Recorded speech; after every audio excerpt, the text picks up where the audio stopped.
Ver la reacción de los propios pilotos cuando termina la carrera y ven las imágenes de la salvada de Colapinto agarrándose la cabeza Russell y los que estaban en el podio, es sin lugar a dudas una demostración de lo peligroso que puede ser.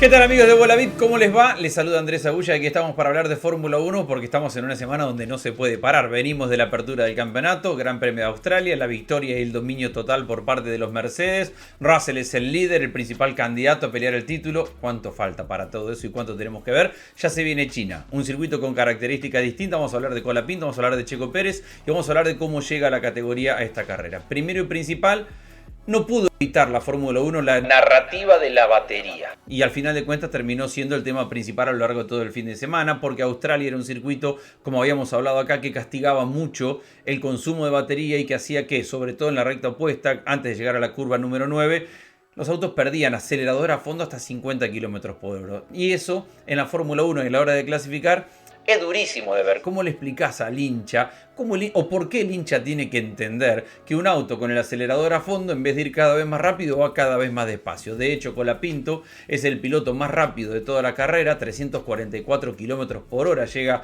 a ganar, pero en ninguno de los puntos donde se mide la velocidad máxima habitual llegan a esos 344 kilómetros. ¿Saben por qué? Porque la Fórmula 1 cambia tanto con la batería que ahora la velocidad máxima no se consigue al final de una recta. Se consigue a la mitad y después se empieza a perder.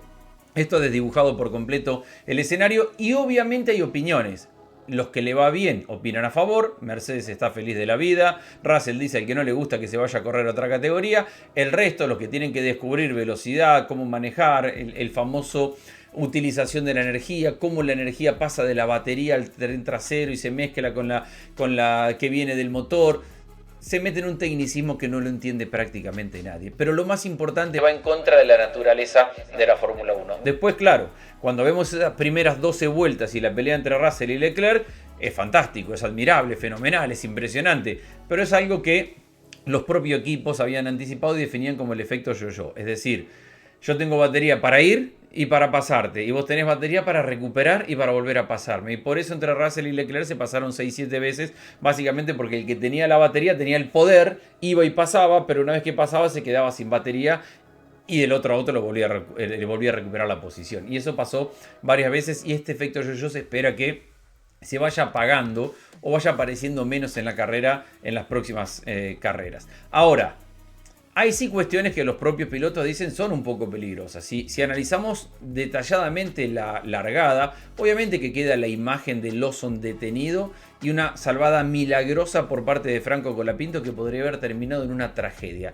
Ver la reacción de los propios pilotos cuando termina la carrera y ven las imágenes de la salvada de Colapinto agarrándose la cabeza Russell y los que estaban en el podio, es sin lugar a dudas una demostración de lo peligroso que puede ser. Ver cómo Hadjar sale, larga la carrera, larga bien, de hecho lo está superando a Russell y cuando se queda sin batería antes de llegar a la curva 1 termina perdiendo, pero con un Leclerc que venía a 1000 por hora desde atrás y que lo pasa con comodidad, termina por desvirtuar mucho lo que es la largada y ciertos escenarios que más allá de desvirtuarlos los termina o los puede hacer peligrosos.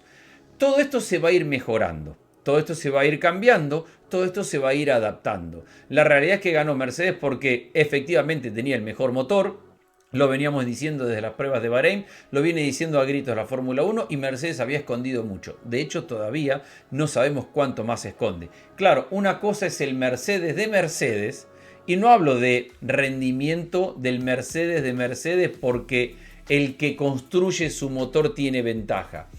La tiene no desde la construcción del motor, porque por reglamento Mercedes tiene que entregarle el mismo motor que utilizan ellos en las mismas capacidades a McLaren, a Williams y a Alpine. Pero hay otra cuestión que tiene que ver con la letra chica del reglamento, que tiene que ver con la utilización de los motores y con toda la parte de software, más las baterías, más todo esto que hablamos de cómo incorporar y cómo utilizar la energía. Todos estos escenarios hacen que Mercedes, de Mercedes, y la ventaja que tienen en el arranque de la temporada aquellos que construyen auto y motor bajo el mismo techo, sea inmensamente superior a McLaren, que todavía está tratando de entender cómo sacarle más potencia al mismo motor que Mercedes con el cual paseó todo el fin de semana. No es casualidad que el mejor haya sido Mercedes, que el segundo mejor haya sido Ferrari, que al final de cuentas tiene construcción de motor y construcción de chasis y de auto bajo el mismo techo. Y que haya sido un fin de semana muy respetable por parte de Red Bull. Claro, en esto de aprender cómo funcionan todavía estos sistemas, termina teniendo un despiste en clasificación Verstappen, pero el rendimiento del auto, no al nivel de Mercedes, probablemente no al nivel de Ferrari, pero estaba ahí para pelear a lo mejor por el podio o seguramente entre los 3 mejores equipos por encima de McLaren. Para el arranque de la temporada, aquellos que construyan auto y que construyan motor van a tener una ventaja con respecto al resto. Ahora viene China, y ahora vamos a hablar un poquito de China. Primero, algo de lo que dejó la carrera de Colapinto y de Checo Pérez. Franco queda totalmente condicionado en su carrera, primero y principal, porque el error del equipo lo hace penalizar.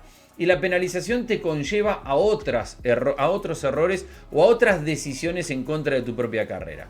Primero, el error del equipo es empujar el auto cuando ya estaba en la grilla y ya se había mostrado el cartel de 15.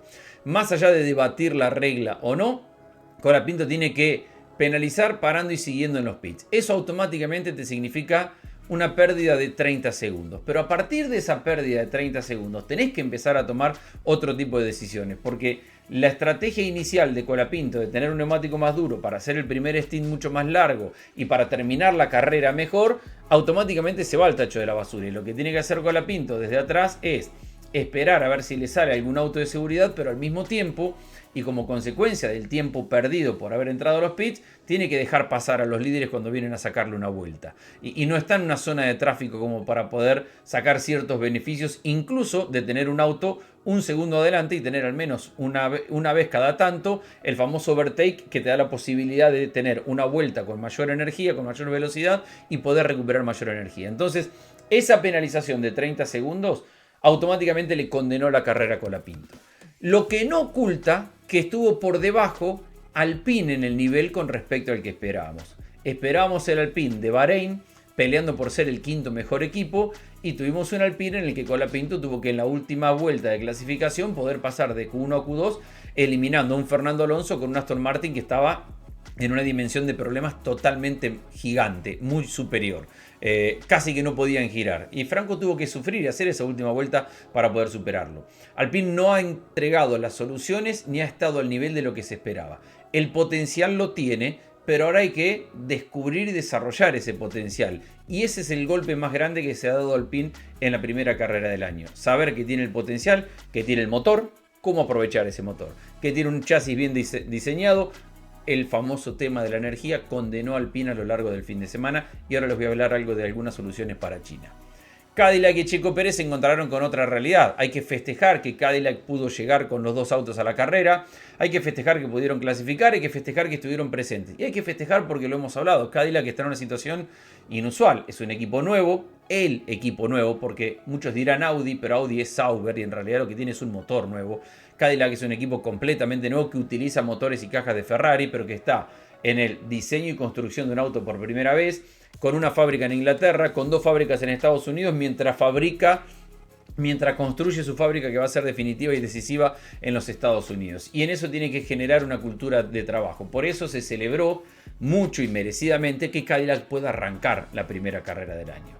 Ahora, una vez que la arrancó, vimos en qué condiciones, con un auto mucho más básico que el resto, y Checo Pérez tuvo, me parece, el primer punto a su favor, ganándole la clasificación a Valtteri Bottas. Porque no ha sido nunca el fuerte de Checo la clasificación, siempre ha sido mucho mejor en carrera, y Bottas está llamado a ganarle en ese puntito.